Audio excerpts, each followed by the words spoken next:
E aí galera, beleza? Aqui quem tá falando é o Lulu Gamer.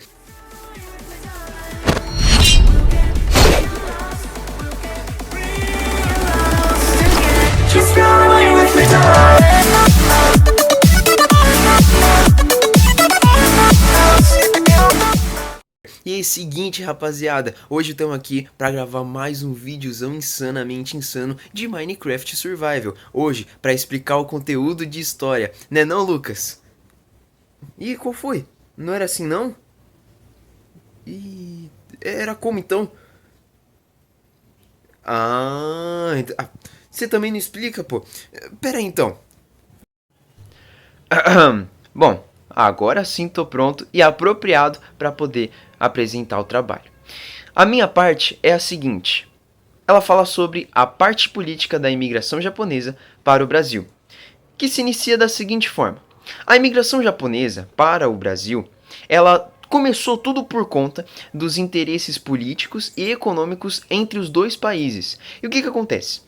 No final do século XIX, o Japão estava passando por muitas mudanças rápidas, com a chamada Era Meiji, que durou entre 1868 e 1912. Essa era modernizou o país, só que também gerou uma certa pobreza no campo. E o que aconteceu? Com o aumento da população e a falta de trabalho nas áreas rurais, o governo japonês viu a imigração como uma forma de aliviar a crise interna. Sendo assim, eles incentivaram que as pessoas saíssem para trabalhar no exterior e mandassem dinheiro para suas famílias, para poder gerar essa sustentabilidade. Enquanto isso, o Brasil vivia o pós-abolição da escravidão, que foi oficialmente encerrada com a Lei Áurea, em 1888. O país estava precisando de trabalhadores nas lavouras de café, especialmente em São Paulo. Mas, para resolver isso, o governo brasileiro criou políticas de imigração subvencionada. Ou seja, o Estado ajudava a pagar a vida dos imigrantes, porque senão eles iam ficar largados lá.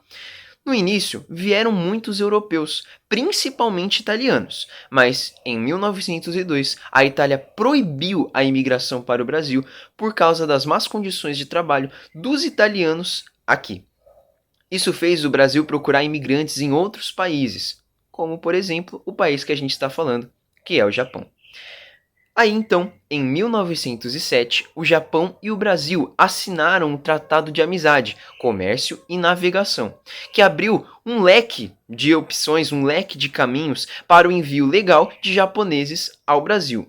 E aí, em 1908, um ano depois, o navio Kasato Maru chegou ao Porto de Santos com 781 japoneses especificamente, marcando o início oficial da imigração.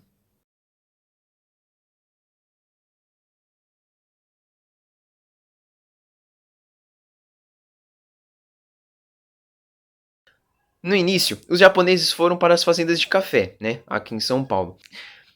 Porém, as condições de trabalho eram muito difíceis, né? Eles se sentiam até enganados.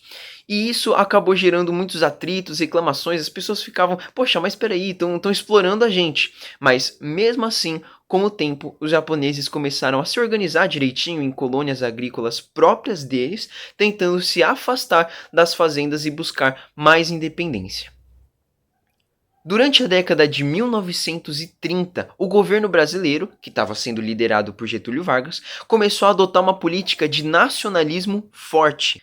E com isso, o país passou a ver com desconfiança as comunidades estrangeiras.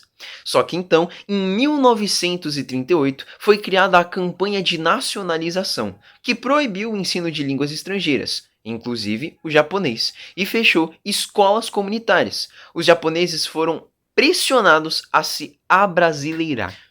Mas espera aí um pouquinho, acho que eu tô falando demais e não tô deixando o Lucas falar nada, ele só tá aqui vendo, concordando, e aí? O que ele pode fazer então? Então, vou fazer o seguinte, eu vou fazer uma pose bem bonita aqui, ele vai pausar o vídeo e aí ele vai seguir falando o que tem de ser dito, né? Vai dar continuidade ao trabalho e aí depois no finalzinho para fechar com chave de ouro eu volto. Pode ser? Então, pronto. Deu tempo? Deu tempo? Então, tá certo então. Então, vamos continuar. Então, Seguindo com o que o meu caro amigo Lucas estava falando, foi então a partir daí que essa repressão aumentou e muito, porque aí os japoneses eles foram presos, escolas e jornais em japonês foram completamente fechados, ou seja, não podia mais, e o uso do idioma foi proibido, ou seja, ninguém mais podia falar japonês.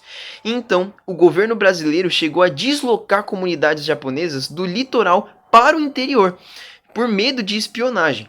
Muitos perderam absolutamente tudo o que eles tinham. Só que então, depois da guerra, a relação entre os dois países foi reconstruída. Eles voltaram a ser amigos, digamos assim. E então a imigração ela voltou a crescer novamente, mais ou menos nos anos de 1950 e 1960. E aí então os descendentes passaram a se destacar ainda mais na sociedade brasileira. E aí acontece que hoje o Brasil é um país com a maior população de japoneses e descendentes fora do Japão, que são cerca de mais de 2 milhões de pessoas. 2 milhões de descendentes japoneses. Essa história é resultado de decisões políticas importantíssimas, mas também de muita resistência e superação da comunidade japonesa, até porque o que eles tiveram de enfrentar não foi nada fácil. Tá certo? Essa é a parte política. Agora, grupo, podem continuar aí com os próximos temas, com os próximos assuntos. Fechou? Valeu!